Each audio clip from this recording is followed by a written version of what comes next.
warahmatullahi wabarakatuh. Perkenalkan, nama saya Rindrianti dari kelas 9B. Saya akan membahas mata pelajaran IPA tentang siklus menstruasi.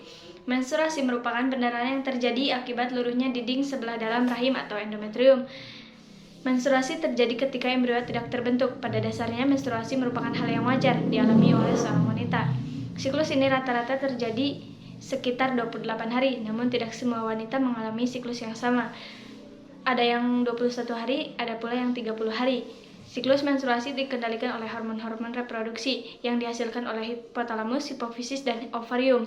Siklus menstruasi terdiri atas 4 fase, yaitu fase menstruasi, fase praovulasi, fase ovulasi, dan fase pasca ovulasi. Fase menstruasi, fase ini terjadi jika ovum tidak dibuahi sperma, sehingga corpus luteum menghentikan produksi hormon estrogen dan progesteron. Turunnya kadar estrogen dan progesteron menyebabkan lepasnya ovum dari endometrium yang disertai robek dan luruhnya endometrium, sehingga terjadi pendarahan. Fase menstruasi ini berlangsung kurang lebih 5 hari.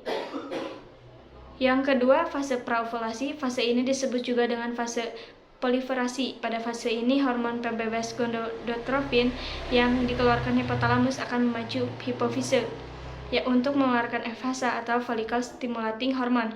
FSH yang memacu pemotongan folikel dan merangsang folikel untuk mengeluarkan hormon estrogen sehingga terjadi pembentukan dinding endometrium. Yang selanjutnya, fase ovulasi. Ovulasi terjadi pada hari ke-14. Peningkatan kadar estrogen menghambat pengeluaran FSH. Kemudian hipofise mengeluarkan LH atau luteinizing hormone. Peningkatan kadar LH merangsang pelepasan sel telur yang telah matang dan dari folikel di dalam ovarium. Peristiwa ini disebut ovulasi. Yang terakhir, fase pasca ovulasi. Folikel degraf atau folikel matang yang telah melepaskan sel telur akan berkerut dan menjadi corpus luteum. Corpus luteum mengeluarkan hormon progesteron dan masih mengeluarkan hormon estrogen, namun tidak sebaiknya ketika berbentuk folikel.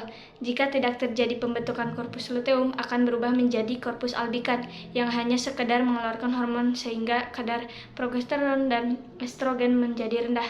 Keadaan inilah yang menyebabkan terjadinya menstruasi, demikian seterusnya. Cukup sekian penjelasan tentang siklus menstruasi. Kurang lebihnya mohon maaf. Wassalamualaikum warahmatullahi wabarakatuh.